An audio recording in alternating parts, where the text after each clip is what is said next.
قل هل يستوي الذين يعلمون والذين لا يعلمون إنما يتذكر أولو الألباب.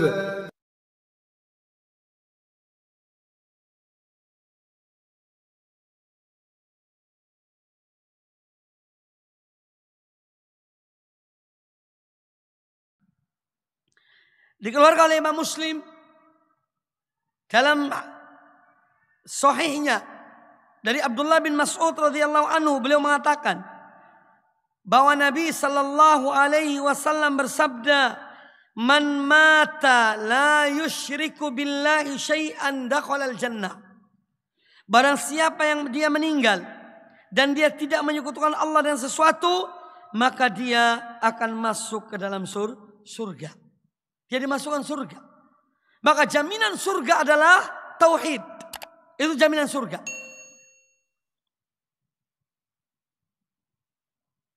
Ketika kita mengatakan tentang syirik, apa sih syirik itu, Ustaz? Syirik yang sering kita dengarkan, jangan kamu menyekutukan Allah dengan sesuatu. Apa makna asyirku? Para ulama menyebutkan, asyirku huwa taswiyatu ghairillahi billahi fima huwa min khasaisillah. Taswiyatu ghairillahi billahi fima huwa min khasaisillah. Itulah syirik. Yaitu taswiyatu, menyamakan, ghairillahi billah, menyamakan sesuatu selain Allah disamakan dengan Allah. Itu namanya syirik. Jadi menyamakan sesuatu selain Allah disamakan dengan Allah. Dalam hal apa disamakan? Fima huwa min khasaisillah. Dalam hal-hal yang mana hal-hal tersebut merupakan kekhususan bagi Allah Ta'ala. Ada hal-hal itu merupakan kekhususan bagi Allah. Lalu orang itu mengatakan bahwa si fulan bisa melakukan seperti apa yang dilakukan oleh Allah ini. Ini namanya syirik.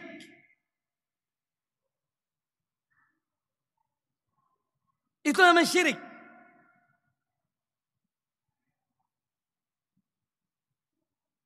Ini supaya kita paham apa sih makna syirik itu. Dan syirik yang dimaksud di sini ini, definisi ini adalah syirik yang besar. Karena ada syirik yang kecil, syirik macam-macam. Para ulama ada yang membagi syirik itu ada 3 macam. Syirkun akbar, syirik yang besar. Syirkun asghar, syirik yang kecil.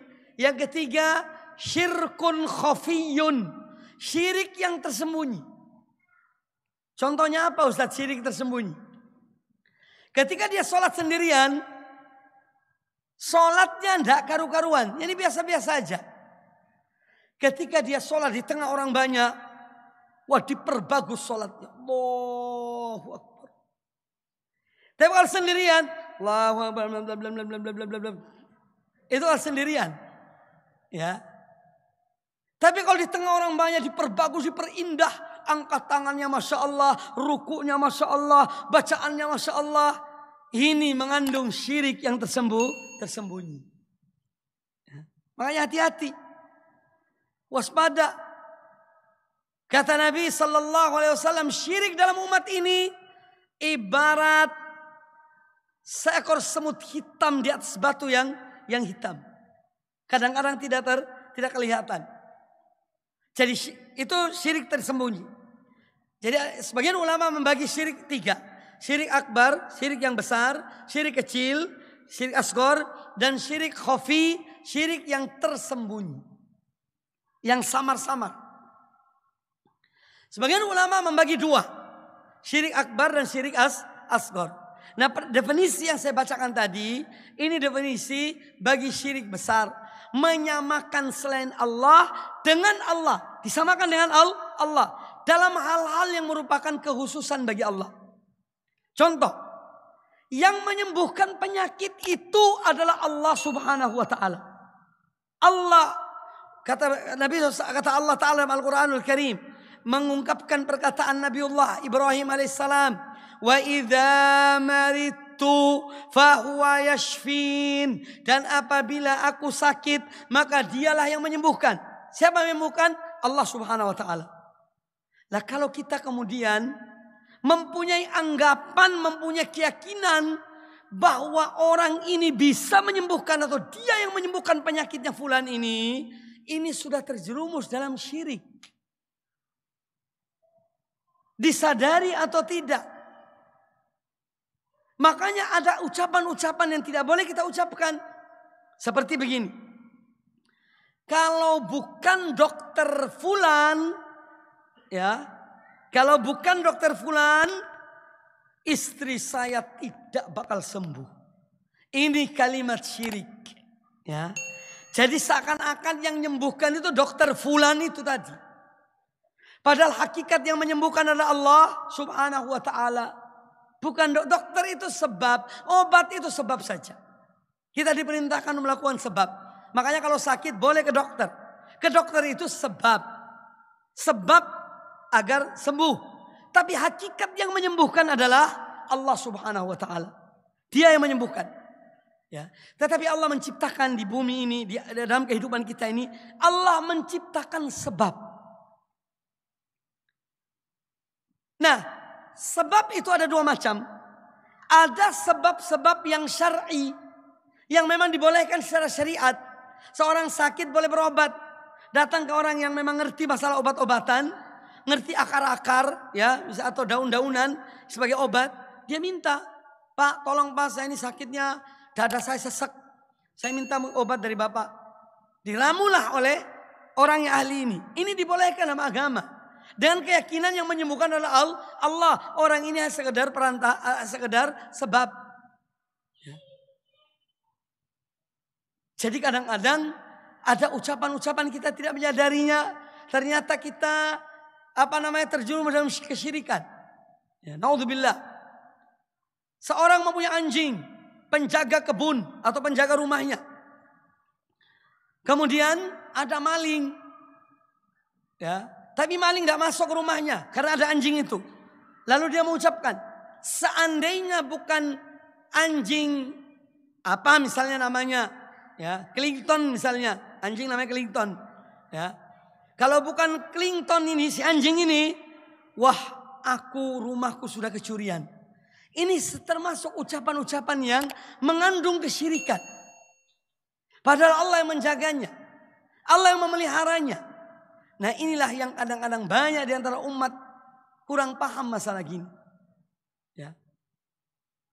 Tapi mereka ucapkan tanpa menyadarinya. Maka dari itu janganlah kita ini beranggapan bahwa ada yang bisa menyembuhkan penyakit. Yang menyembuhkan penyakit yang hakiki adalah Allah Azza wa Jalla. Yang lainnya tidak. Yang lainnya tidak. Dokter itu hanya perantara. Dalam arti sebab. Obat itu hanya sebab. Dokter karena keahliannya di bidangnya. Dia paham tentang obat-obatan. Dan dengan seizin Allah, Allah menyembuhkan seorang yang sakit itu. Maka ini semua kembali kepada Allah Subhanahu wa ta'ala. Jadi syirik adalah menyamakan selain Allah dan Allah dalam hal-hal yang berkaitan dengan kehususan Allah. Ini makna dari perbuatan atau syirik. Ustadz, definisi ini dari mana Ustadz? Definisi ini dari Al-Quran. Mana dasarnya, mana dalilnya? Disebutkan dalam surat Asy-Syu'ara. Ayat yang ke-97 dan ayat yang ke-98.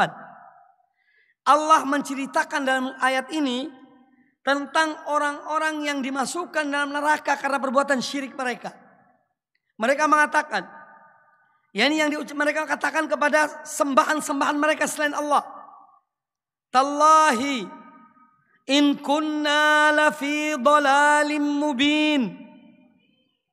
Demi Allah, sungguh kami dahulu di dunia dalam kesesatan yang nyata.